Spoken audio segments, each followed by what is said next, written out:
Hey guys, how's it going? I wanted to go ahead and do another video here. I have my bag set up right now for Tour 11. I won a couple of these chests, film my home screen up here, so just going to go ahead and do a couple Tour 11 holes until I get those two chests. So hopefully it won't take too long, and then from that point maybe I can start like a Tour 5 guide or something. Try to get some of those holes in so you know what to expect on these new holes. One of the things that I've been noticing is the snow seems to be, I don't know if it's the snow's fault, but it seems to be making the rough play a little bit more inconsistent. It'll basically run out on holes sometimes, and then on other times it'll just get caught up in the rough. Now, that used to happen before this update. I'm just noticing that it's more inconsistent now with the way the rough is playing. I don't know if it's, something that involves them adding the snow, if that's even correlated, or it could just be that physics change that they were talking about implementing on this last update. So, not too sure one way or the other, but let's just see. We can get a couple holes here, and then I'll hop over there and see if I can kind of show you guys what I'm talking about with my comments.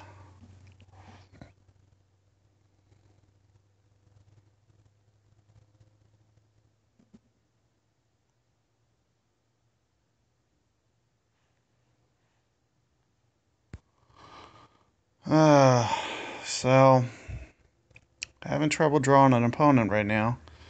This usually doesn't happen on Tour 11 ever. So I'm not really sure what's going on.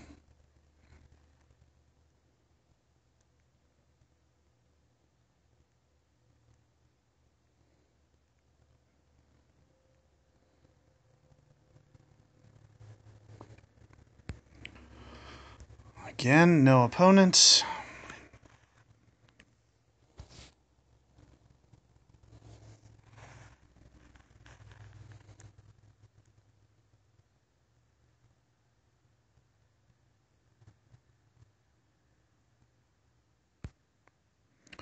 What is going on with this tour? Let me just go ahead and close out some apps.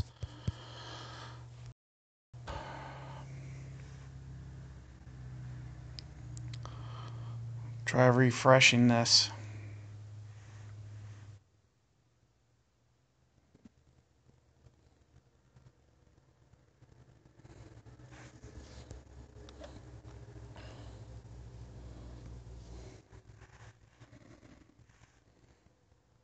And sure enough, there we go.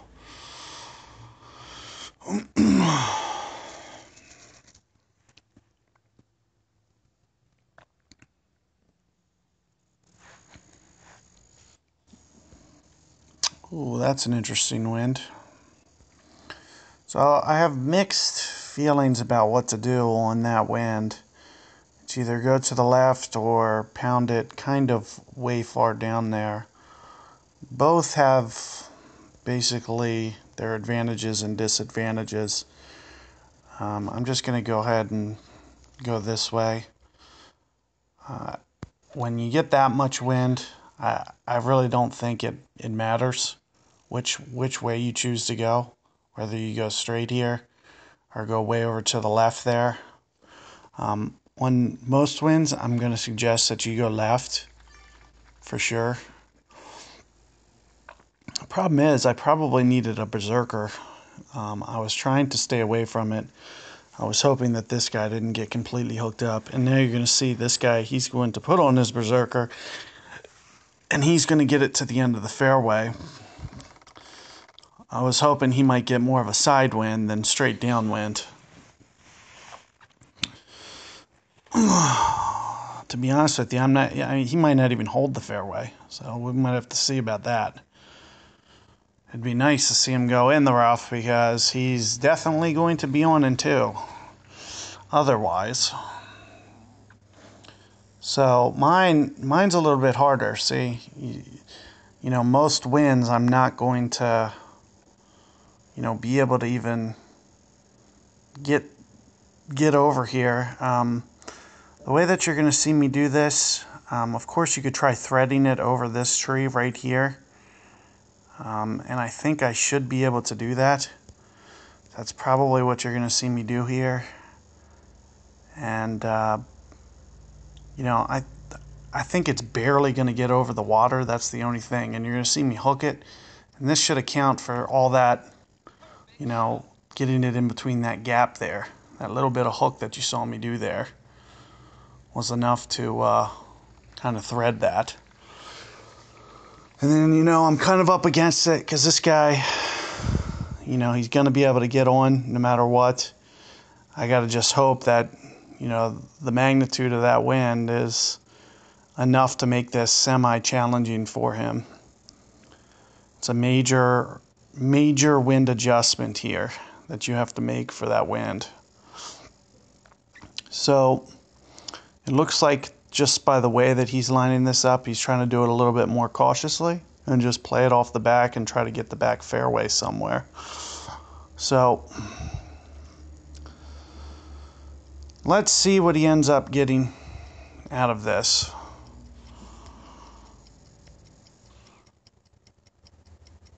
Now I tend to think that if I can make it to the tiebreaker on this guy, I'm going to have the advantage, but chances are we might not see a tiebreaker with the way that, you know, this guy was able to pound it down there with a berserker, and I just took the Titan approach. So you see he's on. This is a really hard one to hole out. I might just go ahead with my thorn here and just go for the hole, because it really doesn't matter. I'm going to be more towards min club.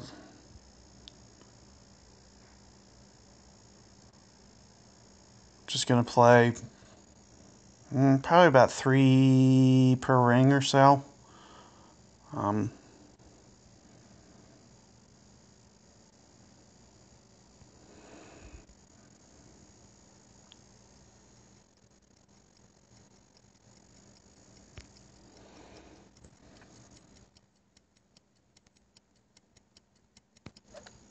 Great ball. That's going to give me no chance. Might have been able to get it with a perfect. And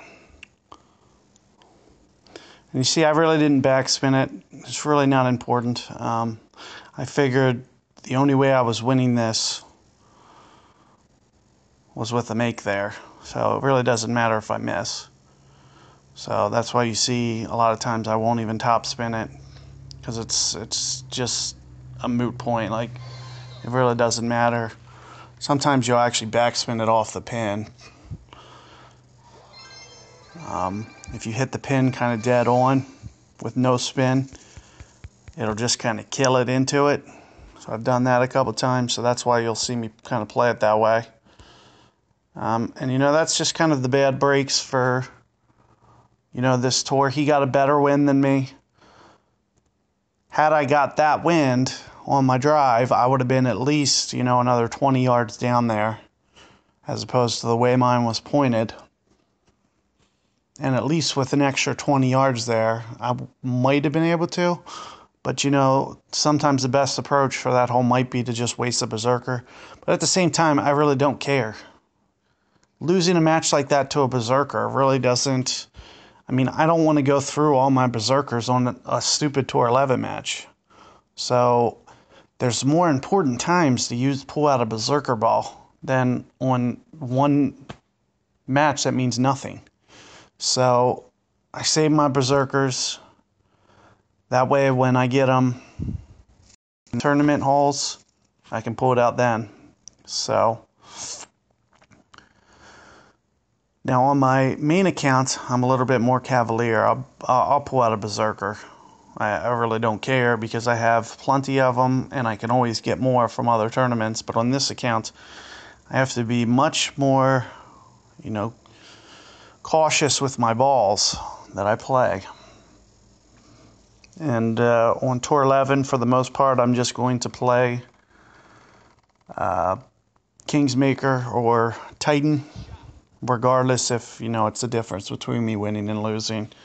It's not that important. So that's what you're seeing from me, and let's see if we can't just get this game back from this guy on the very next play here, now that he doesn't have the Berserker advantage.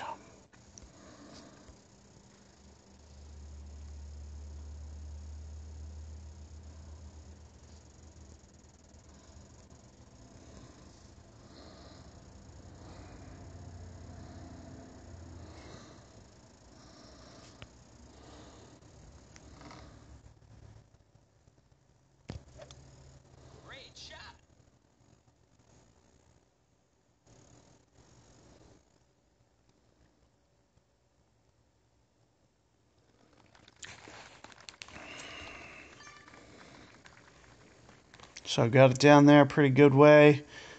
I recommend just kind of keeping it in the fairway, very safe spot. Don't try to get too fancy towards the rough, or it's okay going long in the rough. Like if I would have went straight and just pounded it too far through the fairway, that's okay.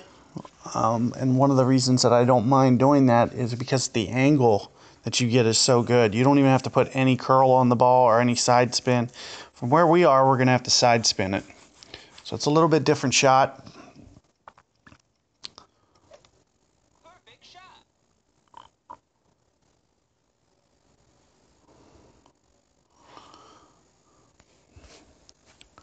So let's see if I can kind of walk through this shot. So the first thing you'll see me do is, I'll kind of size up the club. Of course, I'm going to have to do this with a Goliath, which is kind of annoying. It's not the most accurate thing. I'm going to have to play this about probably 2.75 or so per ring adjustment. And you're going to see me try to hop the second hop right off this fringe here. And of course, I'm going to have to do it with some curl as well. So again, like I was just mentioning, and you'll see me tilt it just past and then pull straight down. And I have to go almost a 4-ring adjustment here. And then on top of that, I'm going to do the curl that I mentioned. And it's about half curl is what I'm going to use here. And it looks like I went just a touch too much on the curl. Or it actually might have been my ring adjustment, because it looked like my landing zone was a little bit right of where I was lining up. So it doesn't look like it was my curl's fault there. It was probably my over adjustment.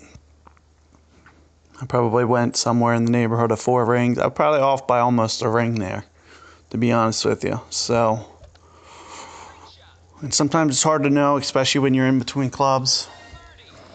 But, the rule of thumb that I tend to use is make sure you're covered to where you can do like a 1-ring great ball.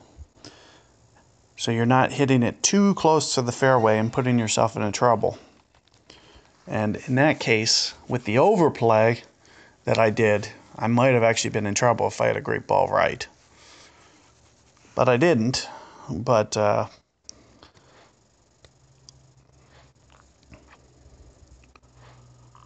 this guy's going to go first. He's been playing, okay, so Guardian and Extra Mile 7, I believe, which means he's going to have to basically do this bunker shot. Now, on winds like this, it's very impossible for me to play this shot. Well, not the one that it looks like he's sizing up. I can do this. It's kind of a tricky shot a little bit. I'll only play that out of necessity. I think it's a little bit easier to get it a touch closer with my full backspin shot that you're going to see me do.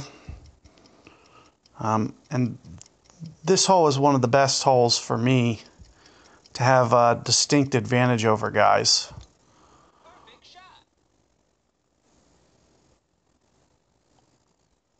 So this is kind of well done. Looks like he's just hanging it up there. And as you see, I'm going to have tons of room for error with this 10-yard leave there. And like I was just mentioning before, with Thor, the full backspin shot. It's going to be hard to, not get it inside that zone. So you're going to see me go full backspin here. I'm going to use my curl. I'm going to try to use this as my landing zone. And for this ring adjustment, I'll probably do, a good solid 5 rings here. A nice full, and then you're going to see me curl on top of it. Now what the curl is going to do is it's going to get it over there to make it to where I don't go in trouble like that guy. So, I was playing cautious there because I didn't have to get aggressive. I knew I could come within 10 on the back of the fringe here. So that's why you're seeing me just play a little bit more cautious, make sure I don't dump it in the bunker. So that's why you're kind of seeing me play it that way. I was just doing what I needed to do to win, as opposed to hitting the world-class shot that might wind up in the bunker. So that's why you're seeing me do like a 5-ring adjustment when it was probably, at least a full 6.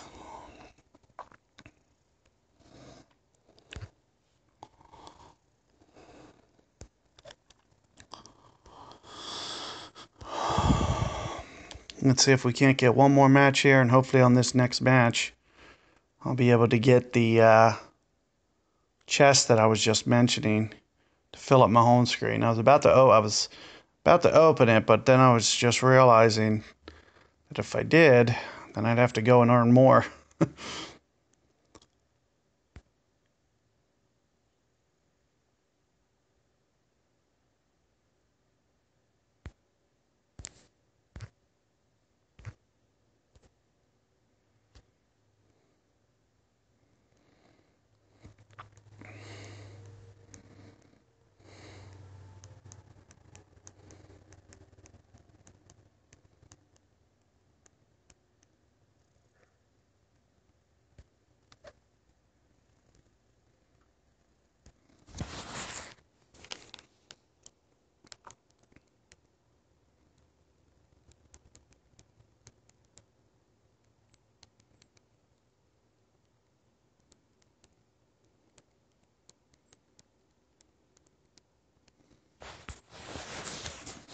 So I'm not sure what the deal is with opponents today. Usually, believe it or not, like if you're, up there in the 4,000 some range, you always get a game. Always. 4,000 or 5,000. This is the only easy tour to get games.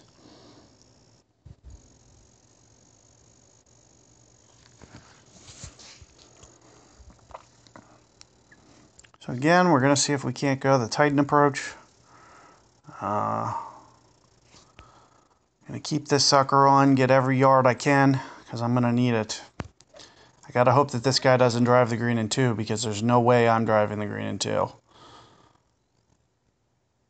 Get over. Nope.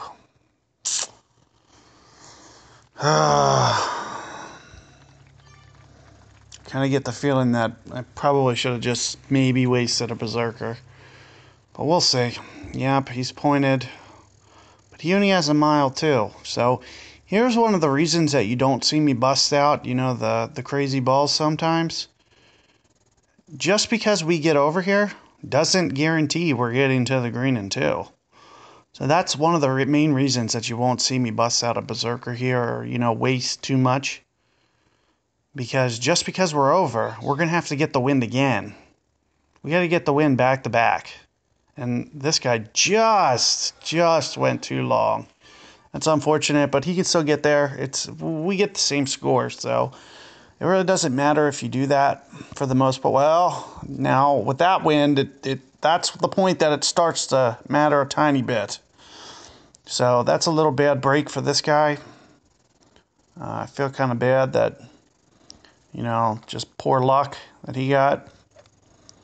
But he can still get out of this one, especially it's a good thing that he put the Kingmaker on. Oh no, come on. I cannot believe that ran out. Why? It was into the wind and I didn't even put topspin. That's unbelievable. He gave me 1,000 guesses. I would have never guessed that would happen. So this is what I find funny. The fact that that guy tried to cheat that much and he only has a Malibu one.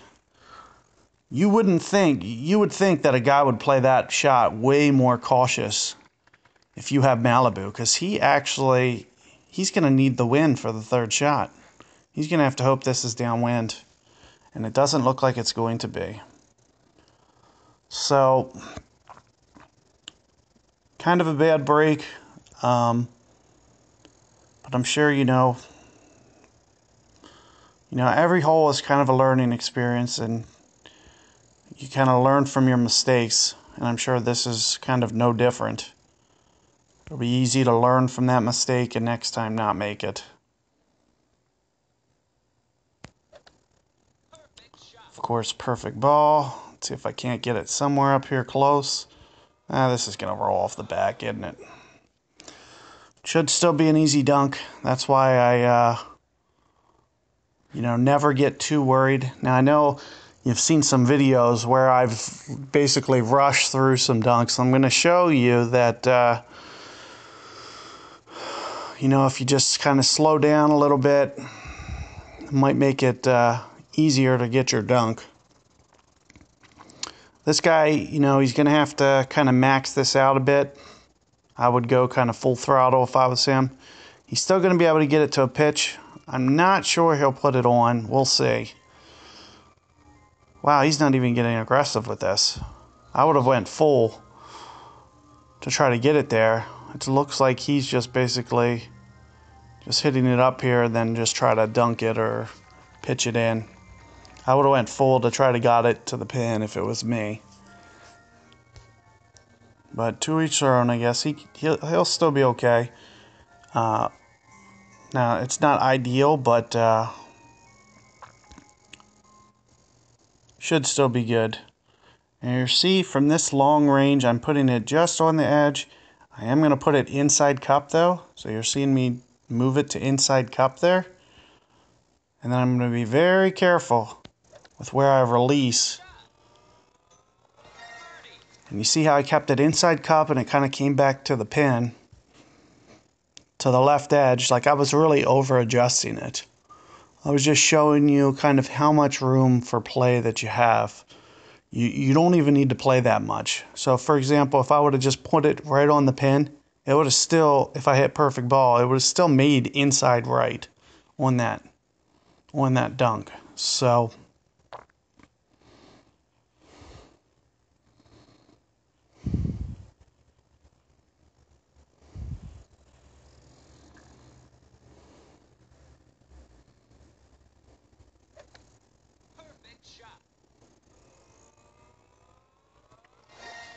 and we should be going to the playoff now. Let's see what kind of hole they can give us. Again, I like playing these guys that have either Apocalypse on or Extra Mile, because it really gives us different shot approaches. Now let's see what we get in terms of the wind here. So it's into the wind. Like, he's not going to be able to shot copy me. So that's one of the things that I love about this format. So you're seeing I'm right on the short end of Thor here. I like to aim it kind of like this. In terms of like rings, I'll go at least 4 here on this ring, on this wind, like somewhere 4.5. And then I'll play my slight curl. Perfect ball. I'm guessing this is going to be somewhat reasonably good. Chill. Man, that's a little hot. Probably should have went right on solid, just a solid 4 rings. It's a little deep. You don't like being 4 yards. But 4 yards isn't terrible. But I was about a yard long. 1 yard there basically costs you 4 when you start rolling down that. Like, it's so little that ends up costing you. And 4 yards could potentially cost me this hole, especially since the wind's so soft. If it would have been a little bit harder, I'd be like, I might hang on. It's going to be hard to hang on to this guy with a sniper. He is going to have to do it like a little bit more challenging. The shot can be a little bit more challenging when you have to go into power. So I'm assuming this guy's going to go into power. I'm not sure he's getting that there. We'll see. We'll see.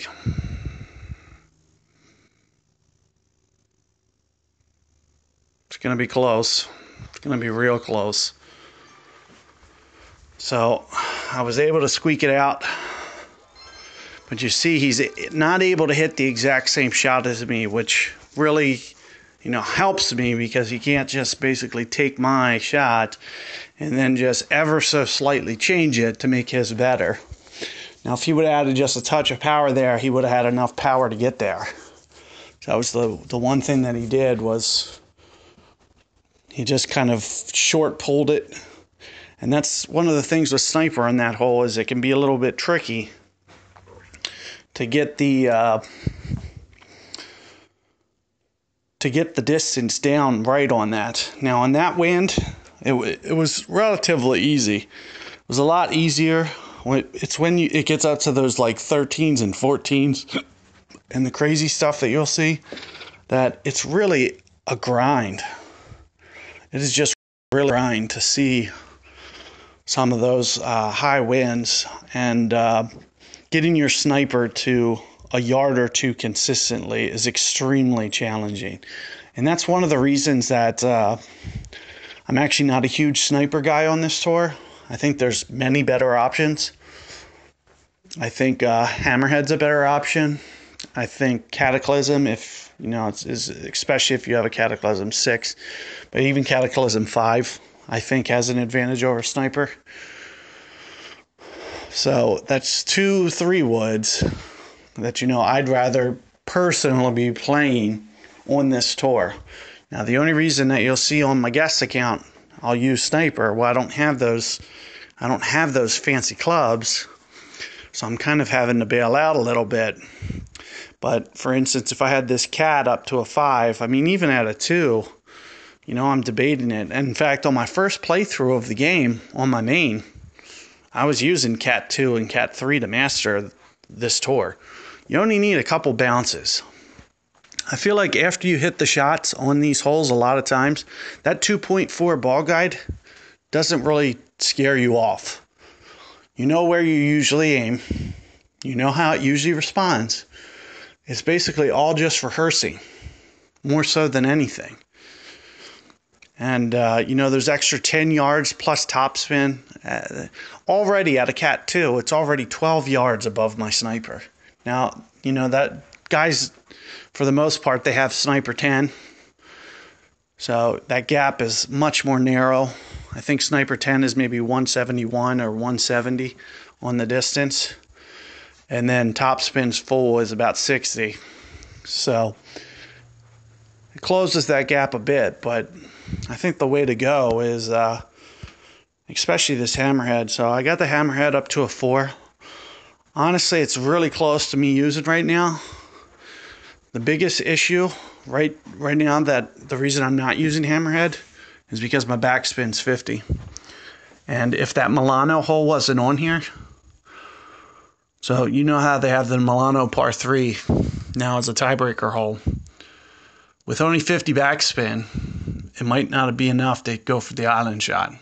That's the only deciding factor, since tiebreakers are so important. If it wasn't for that hole, I'd be using this hammerhead. It would be that easy of a decision. The only thing I'm giving up is my ball guide, essentially. And right now, the backspin is about 12, and that 12 backspin is just crucial. Now, you can always do the rough shot that you see me do.